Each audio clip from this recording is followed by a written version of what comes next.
Good morning. What do we have happening in the country?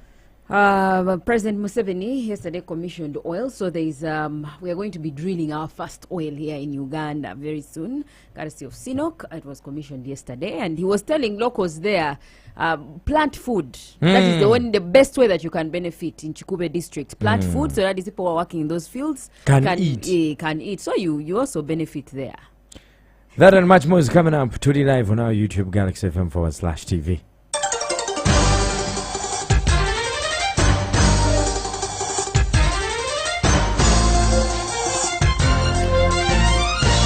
Katutandikire Entebbe Ndoza. Among the stories we have today, Tayewa demands report on the Entebbe airport extortion claims. This happened when? This was in Parliament yesterday. Deputy Speaker Thomas Tayewa says that he wants a joint statement presented in Parliament by the Minister for Works and Transport and Internal Affairs Ministry on the ongoing extortion and bribery claims by people around. He says he has seen those videos of how Ugandans are feeling a lot of pain and crying, and of course the most implicated are the immigration officers who are the ones who are making it hard for people, some Ugandans to travel abroad. Some of them go for domestic labor abroad, so asking for large sums of money. So he says he needs a statement by Tuesday next week from both ministries. As the Deputy Speaker. Yeah. The media has been awash with stories of what has been going on at Entebbe International Airport. Some of the most painful videos you could see are people crying, Ugandans being denied a chance to re-enter their country, others being denied a chance to go for opportunities which they've strived to get because someone wants something small to put in their pocket. And also I saw a very sad story of a certain national who was also allowed him to exit the country, I think was on a blacklist. I'll need a joint statement from the Minister of Works, who supervises the Civil Aviation Authority, and the Minister for Internal Affairs, because most of the cases were to do with immigration officers. And the Minister for Works is the one who will take the lead in presenting the statement. You know, since last week on Friday, I've been having airport pickups. Early in the morning and late in the night. Yeah. But there's one incident that really got my attention. My client arrived at around 10:45. Okay. And by the time they were done with the immigration, it was coming to 2 a.m. Something wasn't right. Yeah. And when they explained to me what was going on inside, I swear I almost shed a tear. It is almost deliberate. You know, it is difficult to come back into your own country. Yeah. It is, and even leave your own country. But before, I used to think maybe it's hearsay because I personally, I hadn't had somebody come an incident. Okay, like connected to you personally. Connected to me personally at the airport. But when this client narrated to me what happened, things have to change on our airport, man. Yeah, things I also have to change. A friend who was actually traveling back to Germany last week, and he had. This guy had first of all, you had a friend traveling to Germany. Now the story has ended. Let it end there, please. Because now, okay, off air, I'm interested. So the immigration officers, one of them was banning of mobile phones while at work, and also putting on uniforms. Yes. This they say can help in a way to cut down on those things of asking for money. But some people are saying that banning mobile phones may not as such work entirely, because you still know your number and you can give somebody and say. Okay, the bad side, our airport has been looking terribly bad. Yeah. The constructions that are going on, it's going to be. From what I saw, it's going to be. Yeah. It's going to be one of those airports you reach out and you're like, it's also hello. We have suffered with broken chairs. You have no idea. You have no idea. There's a time I found someone sitting on a brick. And when you see it from afar, it looks like ancient, like 1995 kind of airport. So if we have it, everything that has been worked on looks modern. So really, that's imagine being in a hotel, with your German friend who just went back, and then after the footage of the both of you leaks. Yeah. Whether you're just drinking tea, telling stories to each other, or cuddling, whatever you're doing in a hotel, and the footage leaks. Can you imagine? We have clients begging hoteliers and the police not to leak their footage. Yeah, but this is a directive from the deputy IGP to Musime, Godfrey General. He said said they are compelling all hotels, lodges, restaurants. Yes. I mean, all those places that house people to give information of the clients they have. And for him, he explained that many of these hotels and lodges, guest houses, house criminals. That's where they spend the night. That's where they go to do their accountability, count whatever they've stolen, or so he says it's important not only by the hotels, even LCs, about LC also to register the locals within their area to curb this. But of course, some of the hoteliers, the owners of these hotels, are saying, well, it's going to be a bit difficult because we have some big clients. Sometimes, maybe a minister or somebody really important comes to and they just go to those places to chill and to relax and maybe make children. You want my details? You want me to put it on record that I was actually in this place? So some of them are fearing that their information might be leaked, even if it is for the good reasons. Whether you are a minister, whether you give a passport to a hotel man, first take your particulars. If you go to a hotel owner or hotel the counter there, if I have passed and gone to my room, they say, why? We didn't get the details. But he's your resident. Every LOC in this country must register their resident. Now by force, they must do it. Same thing with the hotel accommodation and the lodges and all this.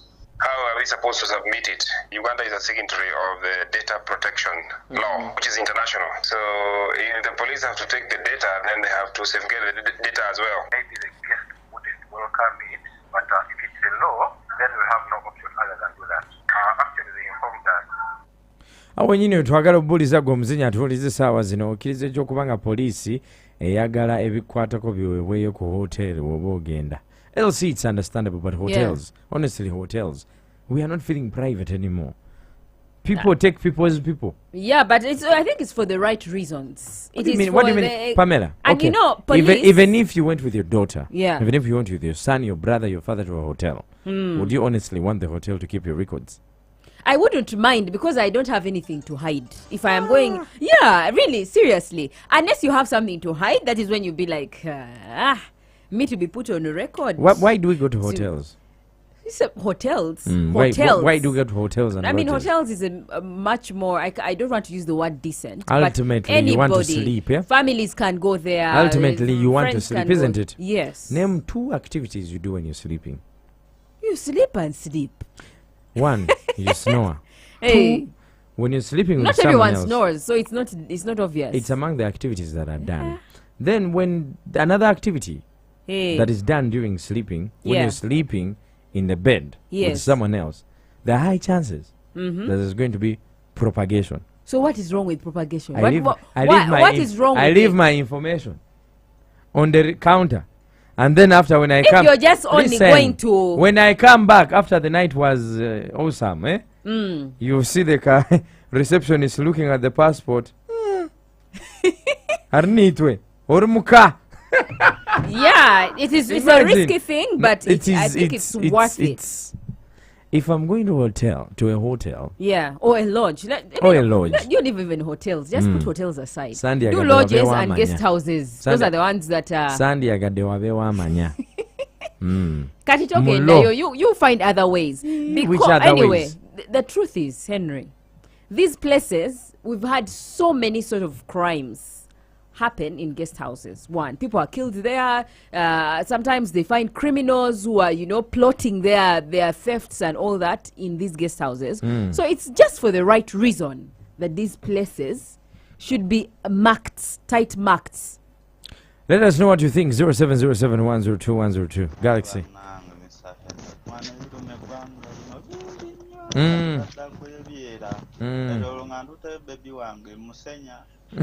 olumala okwesenya atubagati nga balinkinganga namusenyeza mwana bano. That's a new one. I didn't know. Kuba kusenya. Oba musenya, then they link that they were here on a day like this. Ngabe senya. I know. Humba, give me the last story, Pamela. We got to bounce. We'll continue this in the next hour. Yesterday the big news that is around is the oil CNOC and the oil drills that have been launched officially by the President Museveni. We are going to see Uganda also have its first oil being produced. And Museveni has kind of allayed fears, the President, who was at Chikube district together with the Vice President to commission this project, allayed fears that Ugandan oil is not going to be marketable since there's discussion about fossils and that. But the conversation has been around how will the Omuntu-Wawansi, the people within the area, benefit. So the President said that, the first way you can benefit is by growing more food and, opening hotels, restaurants, and feeding these people. That is one of the ways, because food is important. They need to eat. And that is one of the ways that you can get people employed. And even when the others are fully developed, still petroleum is needed for other products, not necessarily for fuel. The shirt I'm putting on has got some polyester in it. And polyester is from petrol. We need tar to make chorus for calling wood. We need the fertilizers,